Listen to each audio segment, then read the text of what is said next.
He built 20 years of credibility on one idea: question power, challenge the narrative, never bow to pressure. That was the promise. That was the brand. That was Cenk Uygur. Then one Friday night, he posted 3 sentences. And everything changed. I no longer believe the official 9/11 story. 2 paper passports did not burn and were found in the rubble. It is time to look for who gained from 9/11. The internet did not pause. It detonated. Within 4 hours, the left came first. His own audience. The people who had defended him through every controversy, every accusation, every enemy. They did not hesitate. They called it dangerous, irresponsible, unforgivable. Progressive accounts with millions of followers lined up to say the same thing. He had crossed a line there was no walking back from. Then the right came. And here is the part no one expected. They did not defend him. They mocked him. A Republican congressman called him the tinfoil hat club. Media critics on both sides published the same verdict within the same news cycle. For the first time in 20 years, Cenk Uygur had no side. That is the moment this story begins. Not the post, the silence after it. To understand what happened that Friday night, you have to go back 20 years. Not to a moment, to a decision. When Cenk Uygur launched the Young Turks in 2002, he made a bet that most media figures would never make. He bet that the audience was smarter than the networks gave them credit for. He bet that people were tired of being managed. He bet that if you told the truth loudly enough and long enough, eventually the truth would win. For 2 decades, that bet looked like it was paying off. 5 billion views, millions of subscribers, a media empire built from a living room in Los Angeles. Every time the establishment tried to dismiss him, he grew larger. Every time a network tried to ignore him, his audience expanded. He became the proof that you did not need permission from the powerful to be heard. And then he posted 3 sentences on a Friday night. And everything he had built started shaking. But before we get to what those 3 sentences cost him, we need to understand what he was actually saying. Because the post was not random. It was not a breakdown. It was not a cry for attention. It was the end of a very long road that had started months earlier with a different set of documents entirely. In January of that year, the Epstein files began dropping. Not all of them. Not the ones that mattered most. But enough to make anyone paying close attention ask a different kind of question. Not who was on the list. Everyone was asking that. The deeper question. The one that made people uncomfortable. Why were certain documents being protected under classification codes that had no legal basis? Why were routing numbers being shielded inside privilege logs that used designations no federal protocol recognized? Who built the layers of protection and when? Cenk Uygur was watching. He had been watching for months. And on that Friday night, something connected in his mind that he could not let sit quietly.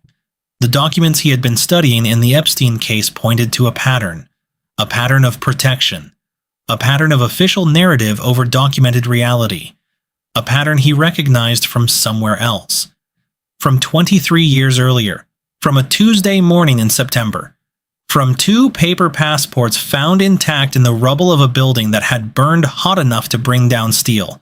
He posted it, 3 sentences. And then he waited. He did not wait long. The first wave hit within minutes. Not hours. Minutes. Journalists who had once praised his courage called it the final proof that he had lost his mind.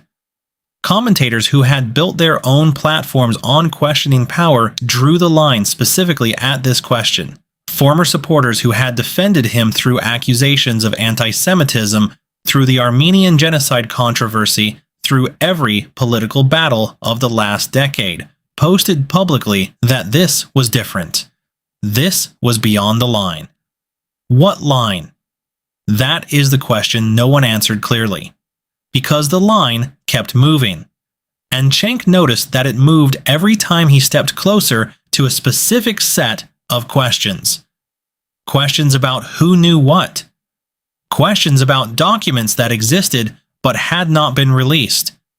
Questions about the gap between what officials said happened and what the record showed actually happened. He posted a second time. He said his normie friends would be outraged. He said that was expected. He said the corporate media had spent decades teaching people to dismiss any question that threatened the official story as the work of crazy people, and that the lesson had been very effectively learned. He said the same people calling him crazy were the ones who had accepted every official story without question for their entire adult lives. He said that was not skepticism. That was compliance dressed as sanity. The second post made it worse. The left did not soften. It hardened. And the right did not pivot to support. It doubled down on the mockery. A congressman posted that Cenk was now officially in the tinfoil hat club. Media critics who had spent years attacking him from the right suddenly had company from the left. For one strange 48-hour window, people who agreed on nothing else agreed on this. Cenk Uygur had gone too far. But here is what no one said clearly in those 48 hours. No one produced a document disproving what he had posted. No one addressed the specific physical question he raised about the passports.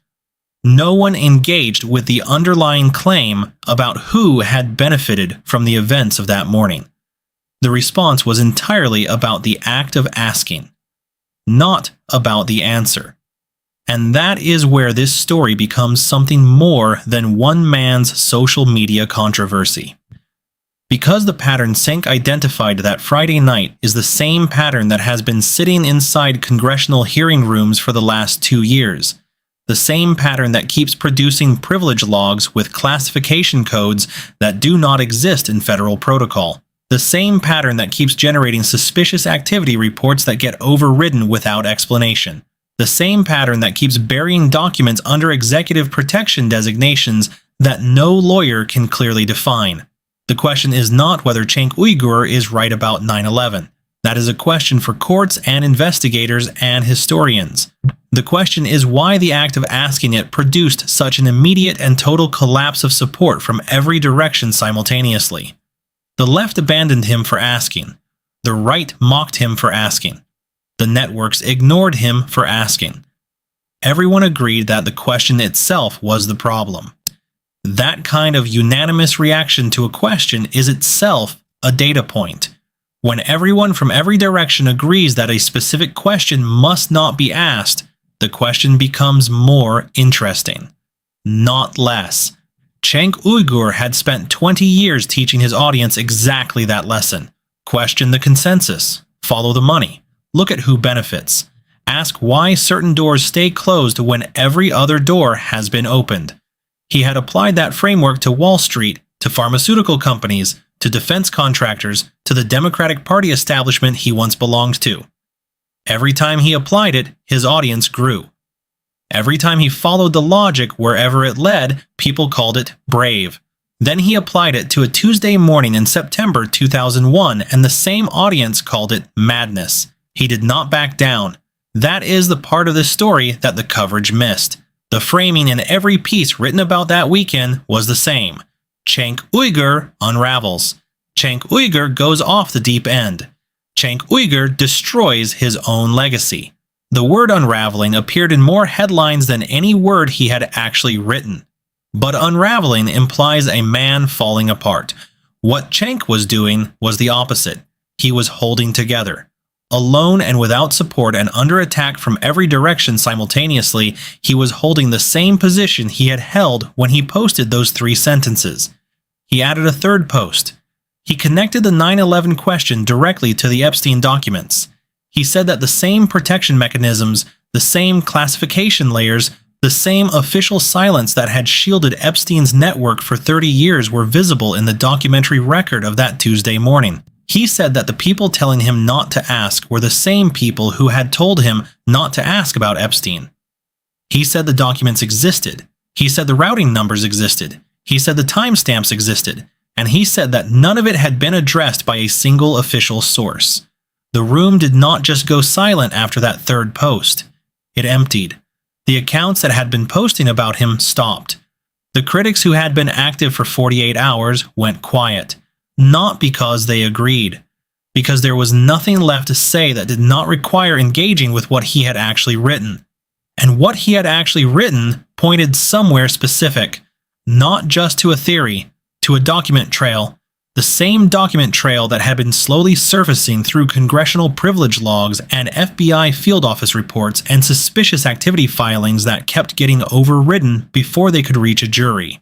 The same trail that kept connecting back to the same set of names, the same shell companies, the same routing numbers, the same protection codes that had no legal basis in federal protocol. Cenk Uygur had not lost his mind on a Friday night. He had followed the same logic he had been following for 20 years, the same logic that had built his platform, the same logic that had earned him the trust of millions of people who were tired of being managed by a media ecosystem that told them which questions were acceptable and which questions were for crazy people. The difference this time was the question, and the reaction to the question told its own story. 20 years of audience, gone in 48 hours. Both sides. Simultaneously. Over 3 sentences that no official source has directly refuted. The documents he referenced are still there. The routing numbers he cited have not been addressed. The privilege log classification codes he connected to the same pattern remain unexplained in any federal protocol. The suspicious activity reports he described keep getting filed and overridden and buried before they reach anyone with the authority to act on them. He was alone. Completely. The allies were gone. The defenders were silent. The networks that had once platformed him were running pieces about his unraveling. And through all of it, he kept talking. The question is not whether he was right or wrong. The question is what it means when a man with 20 years of audience trust decides that truth matters more than survival, what it costs, and whether anyone is still listening when he pays that price. Because the documents he connected to 9/11 are the same documents now sitting inside the Epstein privilege log, and the routing numbers he referenced that Friday night have not been addressed by a single official source. The room went silent, but the documents are still there, and Cenk Uygur is still talking. Whether you think he crossed a line or followed the logic further than anyone else was willing to go, one thing is not in dispute. He did not stop. He did not correct the record. He did not issue the apology that would have brought the audience back and silenced the critics and allowed him to go back to being the man everyone was comfortable with. He chose the question over the comfort, the document over the consensus, the 3 sentences over 20 years of careful positioning. And now the only question left is this. If the routing numbers are never addressed, if the privilege logs stay sealed, if the classification codes remain unexplained, if the documents keep disappearing into layers of executive protection that no court has challenged and no official has defined, will anyone remember that one man on a Friday night pointed at all of it and refused to look away? The room went silent. It is still silent, but the silence is not the same as an answer.